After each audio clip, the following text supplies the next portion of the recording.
How are you? How do you have any fun? I don't want to keep our nice guest waiting. And we've already made him wait long enough. John Odierna joining us here. I apologize for putting you through that, John. Great to chat with you. I guess let's just start with the overall excitement that there must be, leading into, there's great expectations with this team. We'll get into that in a second. But how excited are you and the players just to get back on the field tomorrow and play a game that counts?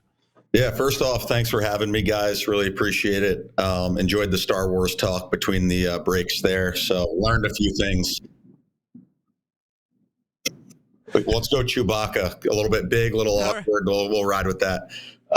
Very good. He's got a rationalization for it. That's all I was asking. Okay. Thank you, Coach, for playing along. Yeah, no problem. The excitement is off the charts. Obviously, last time we got to play in a game that counted, we didn't feel like we put our best foot forward. And I know it's something we've talked about a lot, left all of us with a bad taste in our mouth. So we're excited. I think the first game of the year always has a little bit of juice, but I would say we're even more excited than we were this time last year. All right, let's talk about the expectations because you can't get away from it. I know you probably want the players to have blinders on and not hear the noise, but ranked number 2 in the preseason poll and loaded with All Americans. That list came out yesterday and Inside Lacrosse.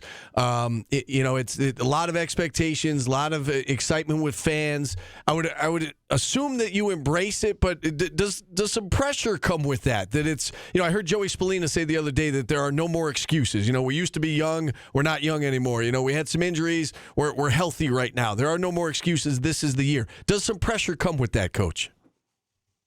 Absolutely. I think you come to a place like Syracuse for that pressure and for the expectations. I think pressure is a privilege. The expectations in terms of being number 2 in the preseason, that doesn't mean anything. That's a hypothetical ranking based on projections. We've now got to go out and prove that we are worthy of what some people think of us. And obviously our goal is to be number 1 at the end of the year. So certainly the expectations are an element here, and it's just exciting. It's the same reason why Syracuse is the best place to be. Nobody's talking about lacrosse more than the people in Syracuse and our fans. And I think that makes this place a super unique opportunity. And that's exactly it. Pressure is it's an opportunity for us to go prove to ourselves what we've been working on for the past, 6 or so months. It's easy for the casual fan to get excited about the offense. We mentioned, Joey Spallina and Owen Hiltz, and there's recognizable names, Finn Thompson, there's recognizable names on that side of the ball and, a lot of production back. How about on defense? Sometimes they're the unsung heroes, right? And I saw Billy Dwan yesterday named a second-team All-American. Riley Figueres mentioned in there as well with All-American honors. I guess let's start with those two guys, what they bring to the table for your group. Yeah, absolutely. I mean, I think offense definitely gets people on their feet. I would argue Billy Dwan is probably one of the most exciting players in college lacrosse. He had 8 or 9 goals last year, which I have to think led the country for goals as a close defenseman. He does some insane things on both ends of the field. So, I think if you're a defensive enthusiast, but you want a little bit more excitement, Billy Dwan's definitely a great guy to look at. In terms of the elements they bring, and I'll get to Riley in a second, but, Billy's obviously a great leader. He's a captain this year. Not afraid we talk a lot about being respected versus liked. I think he does a good job with both, but does a great job of giving feedback to his teammates and looking at himself in the mirror a lot and making sure that he's setting the standard for what he wants our group to be defensively. He's basically like having a coach on the field. And Riley, I think for our defensive purists, I think Riley's a guy that you might not notice throughout the course of the game, and that's a good thing. Usually he's covering the other team's top offensive weapon. I think Riley is one of the most underappreciated players in the country. He had some tall assignments last year, having to defend, Pat Cavanaugh, a guy that was averaging 9 points a game against us in his career. He had 2 points against us last year in the game, and neither came with Riley guarding him. So I think Riley is a guy that has a huge future here, and I'm really excited and grateful to have the opportunity to coach him for another few years. He's just so solid. You kind of look and you're like, man, I kind of forgot he was out there because he's just always in the right spot, doing the right thing, and normally he makes their top guy disappear for the most part. All right, so outside of those two guys, who are some other players that we should be looking out for from a defensive perspective and on that side of the field? Sure. We talk a lot about being a positionless defense. We want to be we want the sum of our parts to be greater than any individual brings to the table. So other guys that I think have had great preseasons, falls. Michael Grace is a guy that's getting a lot of pub right now. He's the RIT transfer, a guy with championship pedigree, great experience. Also has played for Team Canada. Great guy to look out for. Caden Cole obviously has logged some good miles for us over the past few years. He'll contribute. Nick Kakemo, he's another guy that has a lot of experience, and we're going to lean on that experience. We're a little bit young. At the long stick midi position, so we're looking to fill some experience there. Dylan Seguider, another guy who he was on our junkyard dog unit last year, and played a lot the year before. Chuck Kaczynski is another guy that's in the mix. He's not a well-known name. He's kind of been out the last 2 years with injuries. But a guy that brings a lot to the table, has some elements of Sam Alexo to his game. He plays angry. And then our short stick D-midi group should be some household names. Carter Rice is another guy that I think is extremely underappreciated. Is as athletic as anybody, has come a really long way. I think he's going to turn some heads this year with just how damn good that kid is. Nate Levine, great kid, a guy that was on the scout team last year and became a starter. Great story at D-mid. Ryder Ochoa, St. John's transfer. Jake Spallina. We got a great unit. Again, we're not about any one guy. We want our 7 to beat their 6, is how we look at it. Gary Gate confirmed yesterday he has decided on who the starting goalie is. He didn't want to make it public. Totally understand that. Not going to ask you about that. But he spoke about how it's a luxury to have a couple of guys that you feel comfortable with, regardless of who gets the start. The fact that you've got depth at that position. Can you speak to that, Coach, about it's not just one guy that you have to ride. If there's injury or if somebody's having a bad game, there are options there. How much does that help a team going into a season knowing that? It's not like you just have one quarterback, right? You've got some depth there that if the starter goes down or is having a rough time, you could go to somebody else.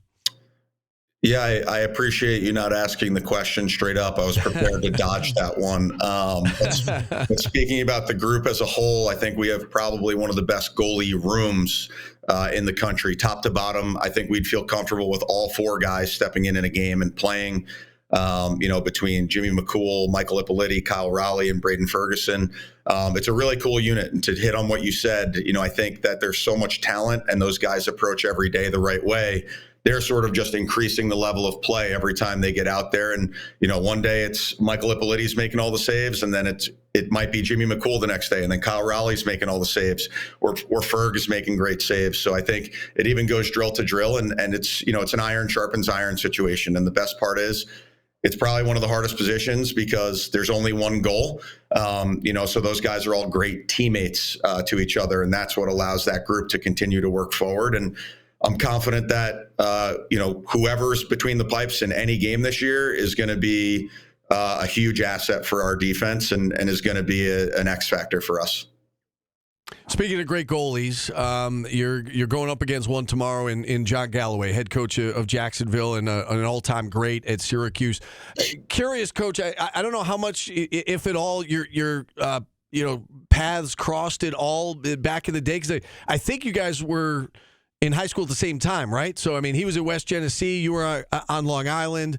You played in college at the same time. I know that, you're a Gettysburg guy and he came to Cuse. Did your playing careers cross at all back in the day? Great question. Obviously, I have so much respect for John Galloway, and he's a legend around these parts and has done a great job in coaching. The only, if I'm being totally honest, the only real crossover I ever had, I was always super aware of him because one of my best friends growing up was a goalie named Adam Gittleman, who ended up going to Virginia and still plays in the PLL. And we were always super aware, we were like, well, our buddy's the best goalie in the country. And then we always heard about the Galloway guy from Syracuse, who everybody thought was also the best goalie in the country. So I've been familiar with John Galloway since I'm in like 9th grade, but only from hearsay. But sure. Obviously, having coached the past 14 or so years, we've crossed paths a ton. He's a great guy. And I have a mountain of respect, especially being a guy that coached at the mid-major, a mountain of respect for what he's been able to accomplish at Jacksonville over the years. And I'm sure he'll continue to do great things there. Yeah, certainly an all-time great in this program. All-time great guy, too. We got to know, I covered him at West Genesee. I've known him for many years. Just a really nice young man and doing great things with that program. And that brings us kind of full circle to this matchup, Coach. Last question, what does tomorrow's game kind of come down to for you guys? A lot of unknown, right? For them, for you, it's the first one. What does this game come down to tomorrow? Yeah, I agree. The first game always is an interesting dynamic. Obviously, everything's on the table. So I think, what we do know about them is they return a lot offensively. They were the number 8 scoring offense in the country last year, 13th in offensive efficiency, and a top 5 man-up unit. So I think what we can definitely from our end of the field say is they're going to be potent offensively, and we need to do our jobs and make sure that we're connected and ready for anything, as we said, with it being the first game of the year. So they're going to pose a great challenge. They've got some really, really, really talented and athletic players offensively. And I think everyone's going to come out with their hair on fire, especially with the Galloway homecoming. But I think the first game of the year brings that out of everybody. And I have a feeling we're going to blink, and it's going to be halfway through the second quarter, and where did that time go? So I think we're all really excited. We know we have a huge responsibility to represent this program both now and the history the right way. And I think we can't wait till the whistle blows at 12:02 p.m. tomorrow. Listen, we always love having you on. You always give insightful answers, including your Star Wars take. So we appreciate that.